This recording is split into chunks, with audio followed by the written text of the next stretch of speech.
Bonjour Stéphane. Bonjour.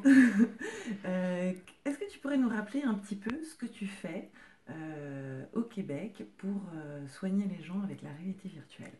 On utilise la réalité virtuelle pour mettre les gens dans un contexte qui nous permet d'aller chercher une charge émotionnelle et que cette charge émotionnelle-là soit utile à des fins thérapeutiques. Alors, on peut penser à apprivoiser les peurs pour les patients anxieux. On peut penser, pour les patients qui ont des addictions, de recréer le désir de consommer, de jouer ou de prendre des substances. On peut penser également aux gens qui ont des problèmes avec leur image corporelle pour les confronter avec leur image corporelle. Et puis là, on peut en nommer encore plusieurs. Mais l'idée, c'est toujours créer un contexte affectif qui permet aux psychologues ou aux professionnels de la santé mentale d'aller faire le travail qu'il aurait fait de toute façon, mais avec un outil additionnel. D'accord, d'accord. Et quelles sont les recherches, par exemple, que vous avez menées là, pour lesquelles vous avez des résultats très concrets qui sont validés et qui permettent d'améliorer justement la prise en charge? Ouais, on a plusieurs publications, tant sur le plan académique que sur le plan corporatif, qui permettent de démontrer que la réalité virtuelle fonctionne pour traiter les problèmes d'anxiété, les addictions, qui sont le domaine où j'ai moi-même mes propres travaux. Et on montre que ça fonctionne aussi bien. Prenons les troubles anxieux, phobie des vols en avion, des aiguilles, des araignées, des hauteurs, le stress post-traumatique, les obsessions-compulsions, l'anxiété généralisée, l'anxiété sociale.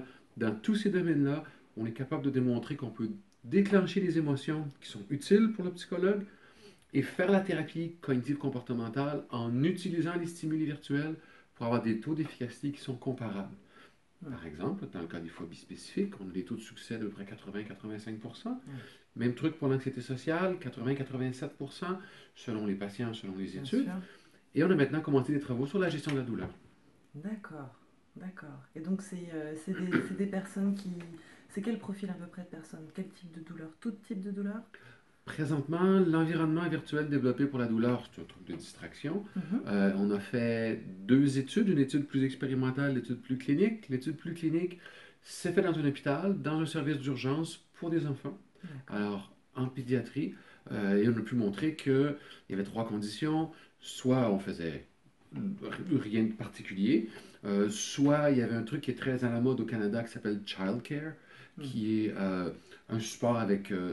C'est pas que les clowns, là, mais il peut y avoir des jeux, il peut y avoir des marionnettes, il peut y avoir des pluches, il peut y avoir la télé, on peut écouter des films. Hmm. Alors, l'intervenante a une panoplie d'outils, mais l'idée étant de s'occuper de l'enfant pour le distraire ou la réalité virtuelle. Hmm. Et on a pu montrer que ces deux types d'interventions-là, childcare et réalité virtuelle, sont supérieurs au fait de laisser les enfants avoir des prises de sang sans aucune intervention. Mais on a D'accord. pu montrer également que le virtuel était supérieur à childcare. Ah oui, Ben, quand c'est même. génial. D'accord. Donc là, on a toute une... comment dirais-je?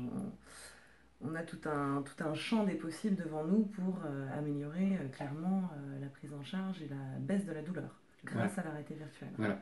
Alors oui, l'aspect analgésique de la douleur est bien connu. Les travaux de Hoffman aux États-Unis ont été faits depuis longtemps sur le sujet. Mhm. On sait que ça fonctionne, on sait que ça fonctionne bien. Maintenant, les mécanismes ne sont pas tout à fait maîtrisés pour l'aspect analgésique, mais quand même, la fenêtre de questions de recherche se rétrécit à chaque jour presque. Donc ça va bien. On sait que ça va bien chez les enfants, chez les adultes. Mhm. Il n'y a pas encore d'études, à ma connaissance, sur les personnes âgées, mais je D'accord. crois que ça serait la même chose. Hmm. Et là, maintenant, on est rendu à se préoccuper plus de la distribution, de la dissémination de cette connaissance-là, pour que les gens puissent y avoir accès. Ouais, d'accord. Donc là, pour l'instant, c'est des projets expérimentaux et des études cliniques. Et est-ce que justement, il y a des choses qui commencent à se faire au Canada ou au Québec, des solutions qui sont testées au-delà de la recherche, en fait? Est-ce que ça commence à être appliqué? Ouais, ben, chez nous, bon, une partie de la recherche se développe à l'Université du Québec en Outaouais, à Gatineau, mais il y a également la clinique et développement in virtuo, Hmm. qui est une compagnie privée où là, on voit des patients à l'extérieur du cadre de la recherche, Ouais, où on peut offrir des services et on peut même distribuer les environnements virtuels. d'accord. Et là, on voit un gain de la popularité de ces outils-là dans la population canadienne, dans la population québécoise parce que ça nous touche un peu Mhm. plus près. Mais on peut offrir, nous offrons des services en santé mentale D'accord, sur une base quotidienne. d'accord. Et est-ce qu'il y a beaucoup de pays qui font ça ou vous êtes les seuls pour l'instant?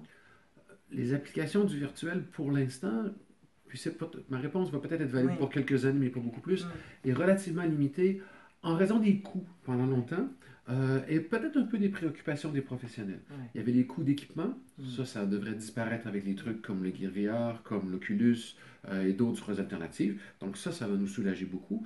Il y avait le coût des logiciels qui a Ouais. longtemps été exorbitant. Alors même si on a l'appareil, il faut mettre le contenu. Bien sûr. Alors des trucs comme une Virtuo, mais j'ai des collègues en Espagne, j'ai des collègues en Italie qui eux aussi offrent des solutions intéressantes. D'accord. Et alors, il y a ces deux trucs-là. Puis il reste les psys, du moins moi je travaille avec les psychologues et les psychiatres, qui regardent le virtuel un peu d'un œil intéressé, j'oserais pas dire inquiet, mais les gens ont Sceptique. besoin Ouais. d'être rassurés parce que je crois que certains ont peur de perdre leur job à la Ouais. limite.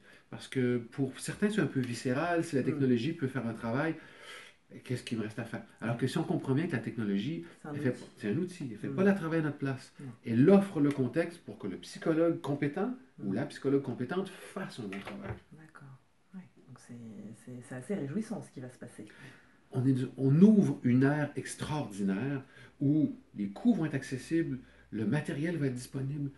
À la limite, dans quelques années, il va y avoir trop de gens. C'est-à-dire qu'il y a des gens qui vont être là depuis longtemps, qui ont Mm. des trucs bien établis, comme vous avez fait, où on sait qu'est-ce qui fonctionne, on a les bons paramètres.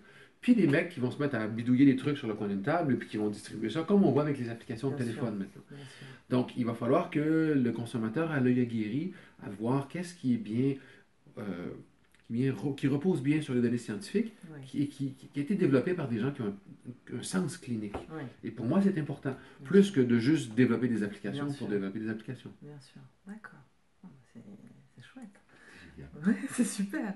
Donc du coup, Bliss pourrait être une solution qui pourrait justement aider, comme nous, ce qu'on souhaite faire, c'est de pouvoir le proposer à des patients qui peuvent être dans des situations d'attente où on est vraiment hyper inquiet, que ce soit aux urgences ou que ce soit avant de voir son médecin, on a peur d'avoir ses résultats, que ce soit quand on est en train de faire une chimio ambulatoire, que le temps est long et qu'on aimerait bien un petit peu s'évader, ou que ce soit pendant des gestes qui peuvent être un peu invasifs et se dire détourner l'attention et peut-être éviter le gaz hilarant ou les patchs anesthésiques. Oui, parce qu'on sait que la distraction est une variable importante dans la gestion de la douleur.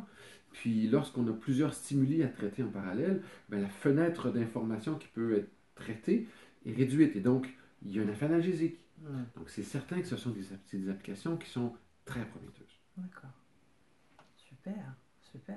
Donc j'espère qu'on pourra trouver Bliss partout et qu'on pourra faire des choses au Québec, ça serait super. Ça serait génial. Oui, ça serait super. Un grand merci Stéphane pour le temps que tu nous as accordé, pour nous expliquer un peu plus la réalité virtuelle et la faire connaître justement aux Français et aux Mm. autres qui ne connaissent pas toujours tous les bénéfices. Et un grand merci pour ton temps, pour nous en parler, pour nous l'expliquer. C'est plaisir et c'est réciproque. Merci beaucoup. Merci beaucoup. Bonne journée à toi. Bonne journée. Au revoir.